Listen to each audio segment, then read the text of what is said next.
യേശുവിൽ സ്നേഹമുള്ളവരെ, goodness T വിയുടെ മാന്യ പ്രേക്ഷകർക്ക് നമസ്കാരം. കാരുണ്യവാനായ ദൈവം നിങ്ങളെ അനുഗ്രഹിക്കട്ടെ. ജൂബിലി ധ്യാന കേന്ദ്രത്തിൽ നിന്നും ചെയ്യുന്ന ജൂബിലാത്ത എന്ന ആത്മീയ ശുശ്രൂഷയിലേക്ക് നിങ്ങൾക്കെല്ലാവർക്കും സ്വാഗതം. ഇന്നേ ദിവസം നമുക്ക് നിയമാവർത്തന പുസ്തകം 5-ാം അധ്യായം 9-ാം തിരുവചനം ധ്യാനിച്ചുകൊണ്ട് ഈ ശുശ്രൂഷയിലേക്ക് പ്രവേശിക്കാം. നീ അവയെ കുമ്പിട്ടാരാധിക്കുകയോ സേവിക്കുകയോ ചെയ്യരുത്. എന്തെന്നാൽ നിൻ്റെ ദൈവവും കർത്താവുമായ ഞാൻ എന്നെ വെറുക്കുന്നവരുടെ 3-4 തലമുറകൾ വരെയുള്ള മക്കളെ അവരുടെ പിതാക്കന്മാരുടെ തിന്മ മൂലം ശിക്ഷിക്കുന്ന അസഹിഷ്ണുവായ ദൈവമാണ്. എന്നാൽ എന്നെ സ്നേഹിക്കുകയും എൻ്റെ കൽപ്പനകൾ പാലിക്കുകയും ചെയ്യുന്നവരോട് 1000 തലമുറകൾ വരെ ഞാൻ കരുണ കാണിക്കും. 1-ാമത്തെ പ്രമാണത്തെ വ്യാഖ്യാനിച്ചുകൊണ്ട് ദൈവമായ കർത്താവ് മോശയിലൂടെ സംസാരിക്കുന്ന രംഗമാണ് നമ്മൾ കണ്ടത്.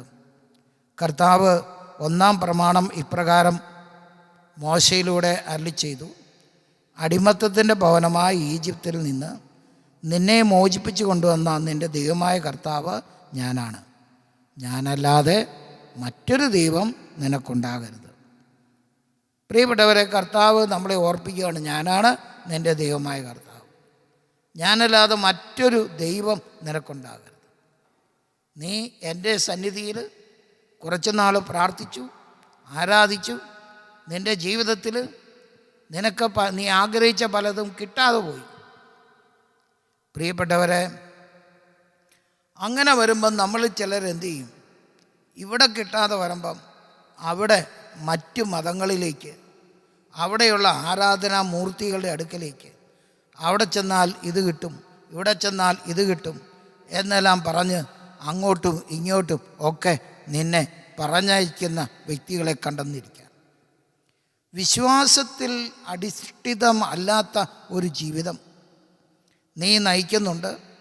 നിൻ്റെ ജീവിതത്തിൽ കേവലം ദൈവത്തിൽ നിന്നും കുറച്ച് അനുഗ്രഹങ്ങൾ മാത്രം ലഭിക്കുന്നതാണ് നിൻ്റെ വിശ്വാസം. ദൈവത്തിന് നിന്നെ തന്നെ പൂർണ്ണമായി സമർപ്പിച്ച് ആരാധനയുടെ ജീവിതം നയിക്കാൻ വിളിക്കപ്പെട്ടിരിക്കുന്നവനാണ്, വിളിക്കപ്പെട്ടവളാണ് നീ. ഈ സത്യമറിയാതെ ഏതാനും ചില അനുഗ്രഹങ്ങൾ മാത്രം തേടി ഉള്ള നിൻ്റെ പോക്ക് നിന്നെ മറ്റു പല വിഗ്രഹങ്ങളുടെ അടുത്തേക്കും തെറ്റായ ആരാധനകളിലേക്കും ഒക്കെ നിന്നെ കൊണ്ടുവന്ന് എത്തിക്കാം. അങ്ങനെയുള്ള ആരാധനകളിൽ നീ പ്രവേശിക്കരുത് എന്ന് കർത്താവായ ദൈവം നിന്നെ ഓർപ്പിക്കുകയാണ്.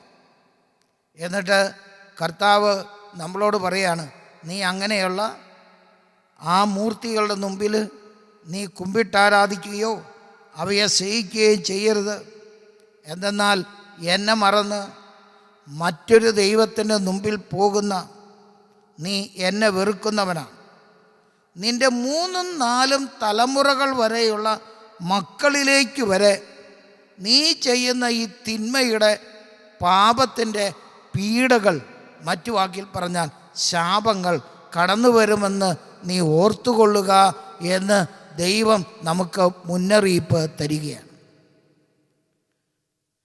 ഈ തിരുവചനം വായിക്കുമ്പം അവിടെ ഇപ്രകാരം വചനം പറഞ്ഞിരിക്കുകയാണ്: മക്കളെ അവരുടെ പിതാക്കന്മാരുടെ തിന്മ മൂലം ശിക്ഷിക്കുന്ന അസഹിഷ്ണുവായ ദൈവമാണ് ഞാൻ.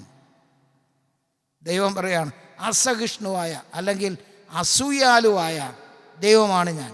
നമ്മൾ മറ്റ് ദൈവങ്ങളുടെ അടുക്ക പോകുമ്പം അതിൽ അസൂയ പൂണ്ട് ദൈവം നമ്മളെ ശിക്ഷിക്കുന്നു എന്ന് ഈ വചനം വായിക്കുമ്പം നമുക്ക് പലപ്പോഴും തോന്നിയേക്കാം. അതിൻ്റെ ഒരു യഥാർത്ഥ സത്യം എന്താണെന്ന് നാം എല്ലാം തിരിച്ചറിയുവാൻ കർത്താവ് ആഗ്രഹിക്കുകയാണ്. അത് നമ്മളോരോരുത്തരും തിരിച്ചറിയണം. പ്രിയപ്പെട്ടവരെ, കാരുണ്യവാനായ ദൈവം അസഹിഷ്ണുവായി അസൂയാലുവായി നമ്മളെ ശിക്ഷിക്കുന്നതല്ല. ഈ ലോകത്തിൽ ഒരേ ഒരു ദൈവം മാത്രമേ സത്യദൈവമായിട്ടുള്ളൂ. ആ ദൈവത്തെ മാത്രമേ നീ ആരാധിക്കാവൂ എന്നാണ് കർത്താവ് നമ്മളെ ഓരോരുത്തരെയും ഓർപ്പിക്കുക. അത് പിതാവും പുത്രനും പരിശുദ്ധാത്മാവുമായ യഹോവയായ ഞാനാകുന്നു. ഈ യഹോവ മാത്രമാണ് നിൻ്റെ ദൈവം. മറ്റൊന്നും നിൻ്റെ ജീവിതത്തിൽ ദൈവമാകരുത്. അവയെല്ലാം സൃഷ്ടികളാണ്, ചരാചരങ്ങളാണ്. അവയെല്ലാം പ്രിയപ്പെട്ടവരെ നീ ആരാധിക്കാൻ പോകരുത് എന്നാണ് കർത്താവായ ദൈവം നമ്മളെ ഓരോരുത്തരെയും ഓർപ്പിക്കുക. പ്രിയപ്പെട്ടവരെ, സത്യദൈവമായ കർത്താവിനെ ആരാധിക്കാതെ മറ്റ് മൂർത്തികൾ ഉണ്ടാക്കി, ആ വിഗ്രഹങ്ങളുണ്ടാക്കി അവയെ ആരാധിക്കുമ്പം എന്താണ് സംഭവിക്കുന്നത് എന്ന് നമ്മൾ മനസ്സിലാക്കണം. അത് മറ്റൊന്നുമല്ല. ഞാൻ ഷില്ലോങ് എന്ന സ്ഥലത്ത് ചെന്നപ്പം ആ ഷില്ലോങ്ങിലുള്ള ക്രൈസ്തവരായ ജനങ്ങൾ പറഞ്ഞു, ഞങ്ങളുടെ പിതാക്കന്മാർ ഈ ഷില്ലോങ് മലയെ ആണ് ആരാധിച്ചുകൊണ്ടിരുന്നത്. കാരണം ഇത്രയും പൊക്കമുള്ള മറ്റൊരു മല ഞങ്ങളുടെ പിതാക്കന്മാർ കണ്ടിട്ടില്ല. ഈ മല എത്ര പ്രൗഢമായിട്ടാണ്, ഗംഭീരമായിട്ടാണ് ഉയർന്നു നിൽക്കുന്നത്. അതുകൊണ്ട് ഈ മലയെ ആരാധിച്ചു. സൂര്യൻ എത്ര ശോഭയുള്ളതാണ്. ശോഭയുള്ള ആ സൂര്യനെ ആരാധിക്കുന്നവർ. ഒരു വലിയ മരം 100 വർഷം, 800 വർഷം, 1000 വർഷം ഒക്കെ ഇതാ നിൽക്കുന്ന ഒരു വലിയ വൃക്ഷം. അതുകൊണ്ട് ആ വൃക്ഷത്തെ ആരാധിക്കുന്നവർ. ഇങ്ങനെ വൃക്ഷത്തെയും ഇങ്ങനെ മലയെയും മണ്ണിനെയും ഭൂമിയെയും പശുവിനെയും അതുപോലെ തന്നെ മൃഗങ്ങളെയും ഒക്കെ ആരാധിക്കുന്ന, ഗരുഡനെയും കഴുകനെയും ഒക്കെ ആരാധനാപാത്രങ്ങളാക്കുന്ന ധാരാളം ജനങ്ങളുണ്ട്. പ്രിയപ്പെട്ടവരെ, ഇവയിലൊക്കെ അടങ്ങിയിരിക്കുന്ന ഒരു അസത്യത്തെ ദൈവം നമുക്ക് വെളിപ്പെടുത്തി തരാൻ ആഗ്രഹിക്കുക. അതായത് അത് മറ്റൊന്നുമല്ല. പ്രിയമുള്ളവരെ, നമ്മൾ ദൈവത്തെ ആരാധിക്കുമ്പോൾ ദൈവത്തെ ആരാധിക്കുന്ന മക്കളുടെ ദൈവാരാധന തട്ടിയെടുക്കാൻ ആഗ്രഹിക്കുന്ന മറ്റൊരു ശക്തിയുണ്ട്. ആ ശക്തിയാണ് പിശാച്. പിശാചിനെ ആരും ആരാധിക്കുകയില്ല. സാത്താനെ ആരും അറിഞ്ഞുകൊണ്ട് ആരാധിക്കാൻ പോകുകയില്ല. അത് നമുക്കറിയാം. അതുകൊണ്ട് സാത്താൻ എന്തു ചെയ്യും? നമ്മുടെ മുമ്പിൽ വിഗ്രഹങ്ങളെ അവതരിപ്പിച്ച് വിഗ്രഹങ്ങളെ ആരാധിക്കാൻ പ്രേരിപ്പിക്കുകയാണ്. സൂര്യൻ ഒരു വിഗ്രഹമായിട്ട് നിൻ്റെ മുമ്പിൽ അവതരിപ്പിക്കപ്പെട്ടു. ഷില്ലോങ്ങിലെ വലിയ മല പീക്ക്, ഷില്ലോങ് പീക്ക്, ഒരു ദൈവമായി മനുഷ്യൻ്റെ മുമ്പിൽ അവതരിപ്പിക്കപ്പെട്ടു. പശുവും കാളയും ഒക്കെ ഒരു ദൈവമായി അവതരിപ്പിക്കപ്പെട്ടു. മനുഷ്യൻ്റെ തന്നെ ശരീരത്തിലെ ചില അവയവങ്ങൾ പ്രത്യേകമായിട്ട് എടുത്തു വച്ചിട്ട് അത് ആരാധിക്കാൻ പ്രേരിപ്പിക്കുന്ന രംഗങ്ങൾ. അങ്ങനെ കല്ലും കാടും മരവും ഒക്കെ ആരാധിക്കാൻ പ്രേരിപ്പിക്കുകയാണ്. അങ്ങനെ ആരൊക്കെ ഇങ്ങനെയുള്ള സൃഷ്ടവസ്തുക്കളെ ദൈവം ആണെന്ന് ആരോപിച്ച് ആരാധിക്കുന്നുവോ ആ ആരാധനയെല്ലാം സ്വീകരിക്കാൻ പിശാച് അവിടെ എത്തും. അങ്ങനെ ആരാധിക്കുന്ന അവസരത്തിൽ സാത്താൻ അവിടെ എത്തും. ആ വസ്തുക്കളുടെ മേൽ, ആ ആരാധനകൾ അർപ്പിക്കപ്പെടുന്ന വസ്തുക്കളുടെ മേൽ പിശാചിൻ്റെ സാന്നിധ്യം വരും. അങ്ങനെ പിശാചും ചില പ്രത്യേകമായ അനുഗ്രഹങ്ങൾ അല്ലെങ്കിൽ ചെറിയ ബെനഫിറ്റ്സ് അവൻ്റെ മുമ്പിൽ വരുന്ന ഇവർക്ക് താൽക്കാലികമായി നൽകിയെന്നിരിക്കാം. എന്നാൽ ആത്യന്തികമായി ഇത് നമ്മളെ നാശത്തിലേക്ക് കൊണ്ടുചെല്ലും. അങ്ങനെയുള്ള വിഗ്രഹാരാധനയിൽ സാത്താൻ്റെ ഈ തട്ടിപ്പിൽ നമ്മൾ വഴിപ്പെട്ടു പോകരുത് എന്നാണ് ദൈവമായ കർത്താവ് നമ്മെ ഓരോരുത്തരെയും ഓർമ്മിപ്പിക്കുന്നത്. അതുകൊണ്ട് കർത്താവായ ദൈവം കൊറിന്തോസുകാർക്ക് എഴുതിയ 1 ലേഖനം 10 അധ്യായം 20 വാക്യത്തിൽ ഇപ്രകാരം പറയാണ്: വിജാതീയർ ബലിയർപ്പിക്കുന്നത് ദൈവത്തിനല്ല പിശാചിനാണ് എന്ന് ഞാൻ പറയുന്നു എന്ന് വിശുദ്ധ പൗലോസ്ലീഹായിലൂടെ പരിശുദ്ധാത്മാവ് ബോധ്യപ്പെടുത്തുക. വിജാതീയർ എന്ന് പറഞ്ഞാൽ ഇങ്ങനെയുള്ള വിഗ്രഹ ആരാധന നടത്തുന്ന മക്കൾ, അവർ അറിയാത്ത ഒന്നിനെ ദൈവമാണെന്ന് ചിന്തിച്ച് പൂജിക്കുക. അപ്പോൾ ആ പൂജ സ്വീകരിക്കാൻ വരുന്നത് പിശാചാണ് എന്ന സത്യം പൗലോസ് അപ്പോസ്തലൻ നമുക്ക് വെളിപ്പെടുത്തി തരിക. അതുകൊണ്ട് എല്ലാ തരത്തിലുള്ള വിഗ്രഹ ആരാധനകളിൽ നിന്ന് നമ്മുടെ മനസ്സ് മാറിയിരിക്കണം. അതുപോലെ തന്നെ നമ്മുടെ ഇടയിലുള്ള കുറേ ദുരാചാരങ്ങളും, മന്ത്രവാദം, കൂടോത്രം, ക്ഷുദ്രപ്രവൃത്തി, കൈനോട്ടം, ജാതകം നോട്ടം, ഇത്തരത്തിലുള്ള പ്രവൃത്തികൾ അവയെല്ലാം പൈശാചികമാണ്. പൈശാചികമായ ശക്തികളെ കൊണ്ട് പ്രവർത്തിപ്പിക്കുന്ന കാര്യമാണ് അവയല്ല.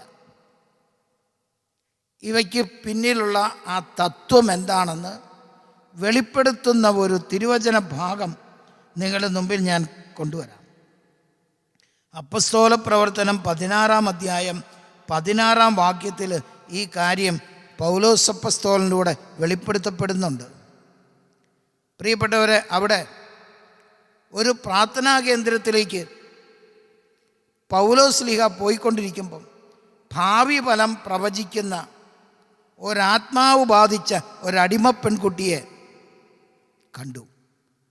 അവൾ ഭാവി പ്രവചനം നടത്തി തൻ്റെ യജമാനന്മാർക്ക് വളരെ വലിയ ആദായമുണ്ടാക്കിക്കൊണ്ടിരുന്നു. പ്രിയപ്പെട്ടവരെ, ഈ മകളെ സംബന്ധിച്ചിടത്തോളം അവളുടെ മേൽ ഒരു ആത്മാവ് പ്രവേശിച്ചിരുന്നു. ആ ആത്മാവ് ഏതാണ്? അത് ഒരു ദുരാത്മാവാണ്, പിശാചാണ്. അത് ഒരുപക്ഷെ മരിച്ചുപോയ, ജീവിതത്തിൽ തിന്മ മാത്രം പ്രവർത്തിച്ച് മരിച്ചുപോയ, രക്ഷ കിട്ടാത്ത ഏതെങ്കിലും ഒരു ആത്മാവായിരുന്നിരിക്കാം. അതിനെയായിരിക്കാം അവളുടെ മേൽ ആവേശിപ്പിച്ചിരിക്കുന്നത്. ആ ആത്മാവ് മൂലമായിരിക്കാം അവൾക്ക് ഭാവി ഫലം പറയാനുള്ള ശക്തി ലഭിച്ചത്. അവൾ കൃത്യമായി തന്നെ പലരുടെയും ജീവിതത്തിൽ ഭാവി ഫലം പ്രവചിച്ചിട്ടുണ്ട്. അവൾ പൗലോസും ശീലാസും അവിടെ ദൈവവചനം പ്രസംഗിക്കുമ്പം അവരുടെ പിന്നാലെ വന്നിട്ട് അവൾ പറഞ്ഞുകൊണ്ടിരുന്നു: അത്യുന്നതനായ ദൈവത്തിൻ്റെ ദാസരാണിവർ, ഇവർ നിങ്ങളോട് രക്ഷയുടെ മാർഗം പ്രസംഗിക്കുന്നു എന്ന് കൃത്യമായിട്ട് അവൾ പറഞ്ഞു. എന്നാൽ കുറച്ച് ദിവസങ്ങൾ കഴിഞ്ഞപ്പോൾ ഈ പെൺകുട്ടിയുടെ ഈ സംസാരം പൗലോസിന് അസഹ്യമായി തോന്നി. പ്രിയപ്പെട്ടവരെ, അങ്ങനെ അസഹ്യമായി തോന്നിയ നിമിഷത്തിൽ അവൻ അവളുടെ നേരെ തിരിഞ്ഞിട്ട് ഇപ്രകാരം പറഞ്ഞു: അശുദ്ധാത്മാവേ, ഈ മകളിൽ നിന്നും വിട്ടുപോവുക. യേശുക്രിസ്തുവിൻ്റെ നാമത്തിൽ ഞാൻ നിന്നോട് ആജ്ഞാപിക്കുന്നു. തൽക്ഷണം ആ ആത്മാവ് അവളിൽ നിന്നും പുറത്തുപോയി. ഭാവി ഫലം പറയാനുള്ള ശക്തി അവൾക്ക് നഷ്ടപ്പെട്ടു, ആത്മാവ് പുറത്തു പോയപ്പോൾ. പ്രിയപ്പെട്ടവരെ, ഇതാണ് കൈനോട്ടക്കാരൻ്റെയും മന്ത്രവാദിയുടെയും ക്ഷുദ്രക്കാരൻ്റെയും ഒക്കെ പ്രവൃത്തി. ഇങ്ങനെ പ്രവർത്തിക്കുന്ന, ഇപ്പം നമ്മൾ 2 തരത്തിലുള്ള രീതിയിൽ മനുഷ്യരുടെ മേൽ പ്രവർത്തിക്കുന്ന വ്യർത്ഥമായ ആരാധനകളിലൂടെ വരുന്ന പ്രതിസന്ധികൾ എങ്ങനെയാണ് സംഭവിക്കുന്നത് നമ്മൾ കണ്ടു കഴിഞ്ഞു. പ്രിയപ്പെട്ടവരെ, കാരുണ്യവാനായ കർത്താവ് നമ്മെ ഓർപ്പിക്കുക. ഈ 2 വിഷയങ്ങളിലും നമ്മൾ കണ്ടത് പിശാചിനെ ആരാധിക്കുകയും സേവിക്കുകയും ചെയ്യുന്ന ഒരു നടപടിയിലേക്കാണ്. അങ്ങനെ പ്രവർത്തിക്കുന്നവരുടെ മേൽ തലമുറകളിലേക്ക് പോലും ഈ ശക്തി പ്രവഹിക്കും. ഞാൻ ഇത്തരം പ്രവൃത്തികൾ ചെയ്യുമ്പം എൻ്റെ പിൻതലമുറകളിലേക്ക് ഈ ശക്തി പ്രവഹിക്കും. എൻ്റെ മക്കളും മക്കളുടെ മക്കളുമൊക്കെയായി എൻ്റെ വരും തലമുറയിലേക്ക് ഈ ശക്തി പോകാനായിട്ട്, ഈ പാപത്തിൻ്റെ ശക്തി പോകാനും അത് അവരെ സ്വാധീനിക്കാനും തകർക്കാനും ഇടയാകും. 3, 4 തലമുറകൾ വരെ ആ പാപത്തിൻ്റെ ശക്തി അവരെ പീഡിപ്പിച്ചെന്നിരിക്കും. അതുകൊണ്ട് അത്തരം പ്രവൃത്തികളിൽ വ്യാപരിക്കരുതേ എന്ന് കർത്താവ് ഓർപ്പിക്കുകയാണ്.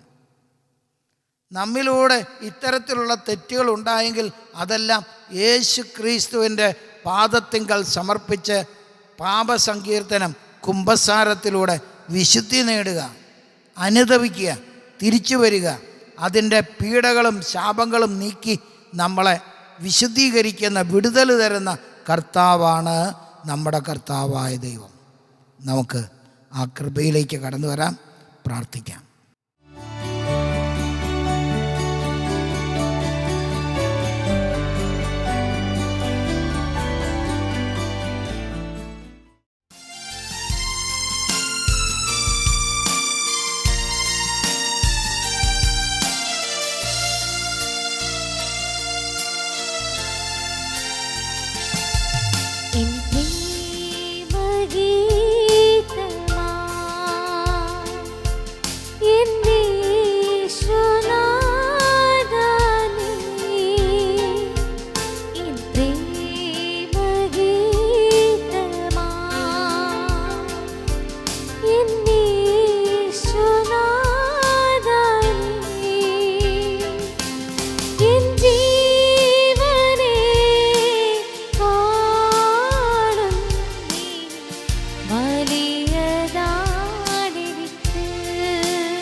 Hallelujah, hallelujah, hallelujah, hallelujah, hallelujah. യേശുവേ നന്ദി, യേശുവേ സ്തോത്രം.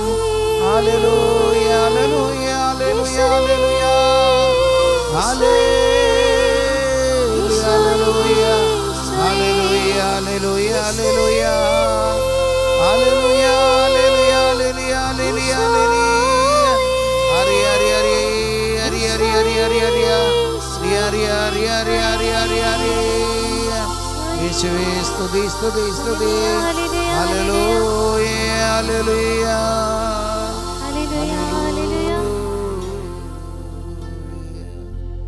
പരിശുദ്ധ പരമ ദിവ്യകാരുണ്യത്തിന് നേരവും ആരാധനയും പുകഴ്ചയുണ്ടായിരിക്കട്ടെ. പരിശുദ്ധ പരമ ദിവ്യകാരുണ്യത്തിന് നേരവും ആരാധനയും സ്തുതിയും പുകഴ്ചയും ഉണ്ടായിരിക്കട്ടെ. പരിശുദ്ധ പരമ ദിവ്യകാരുണ്യത്തിന് നേരവും ആരാധനയും സ്തുതിയും പുകഴ്ചയും ഉണ്ടായിരിക്കട്ടെ. Praise the Lord. ഹല്ലേലൂയ.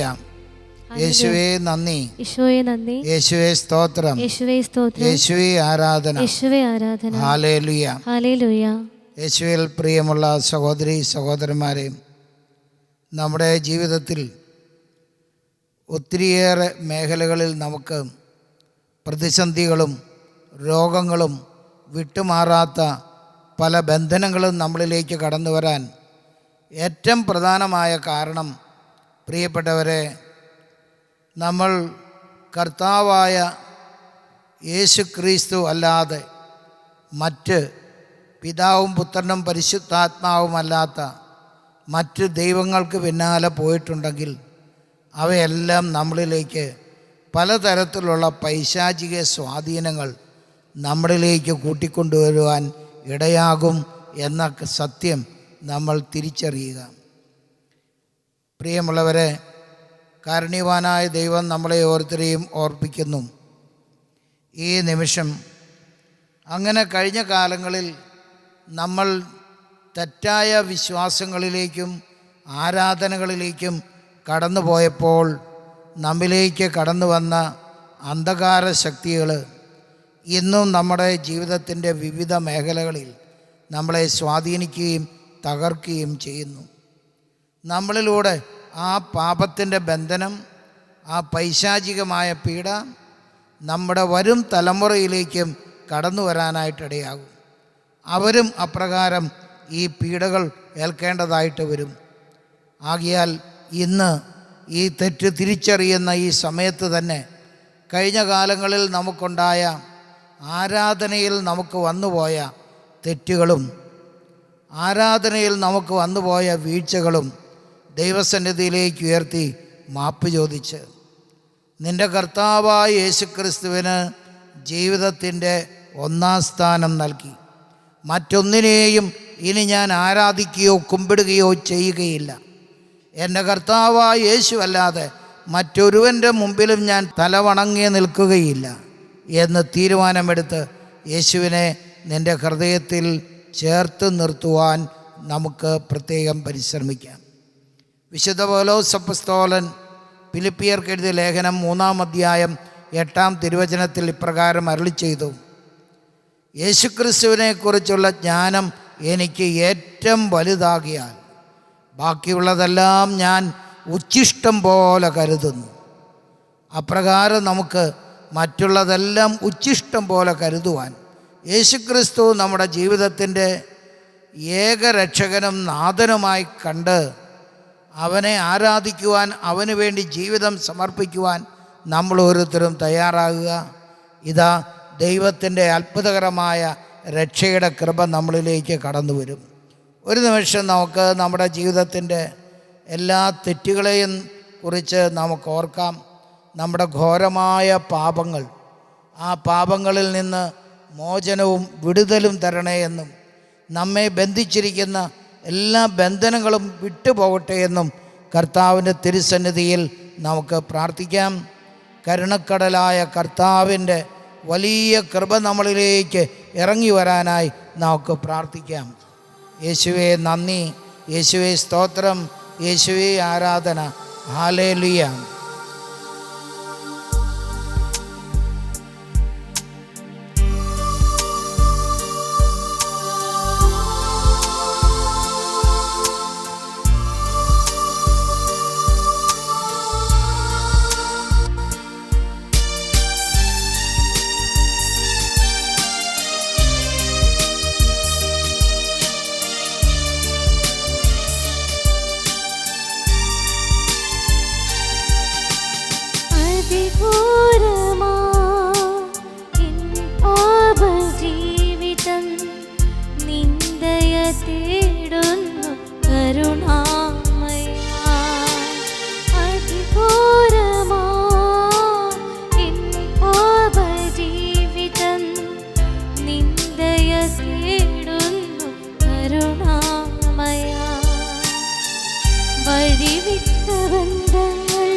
ജീവിതത്തിൽ കടന്നു വന്ന എല്ലാ ബന്ധനങ്ങളെയും യേശുവിൻ്റെ രക്തം കൊണ്ട് കഴുകി ശുദ്ധീകരിക്കപ്പെടേണ്ടതിനായി ദൈവകരങ്ങളിലേക്ക് നമുക്ക് സമർപ്പിക്കാം.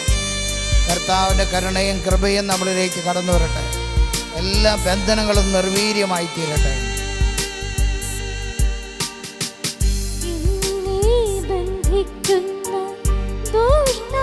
ശക്തികളെ യേശുവിൻ രക്തത്താൽ നിർവീര്യമാവുക. എന്നെ ബന്ധിക്കുന്ന ദുഷ്ടാത്മശക്തികളെ യേശുവിൻ രക്തത്താൽ നിർവീര്യമാവുക. യേശുവിൻ നാമത്തിൽ വിടുതലും സൗഖ്യവും പാവനാത്മാവിൻ സഹവാസവും നൽകണേ. യേശുവിൻ രക്തത്താൽ വിടുതലും സൗഖ്യവും പാവനാത്മാവിൻ സഹവാസവും നൽകണേ. കരുണക്കടലേ കരം നീട്ടി എന്നെ കരകയറ്റി നിൻ ദാസരിൽ ചേർക്കണേ. കണ്ണീരൊഴുക്കി ഞാൻ പാദം കഴുകുന്നു. പാപം ക്ഷമിക്കണേ, ശിക്ഷകൾ നീക്കണേ. ഹല്ലേലൂയ, ഹല്ലേലൂയ, ഹല്ലേലൂയ, ഹല്ലേലൂയ, ഹല്ലേലൂയ. യേശുവേ സ്തുതി, സ്തുതി, സ്തുതി. ആരാധന, ആരാധന, ആരാധന. യേശുവേ നന്ദി, നന്ദി, നന്ദി. Hallelujah, hallelujah.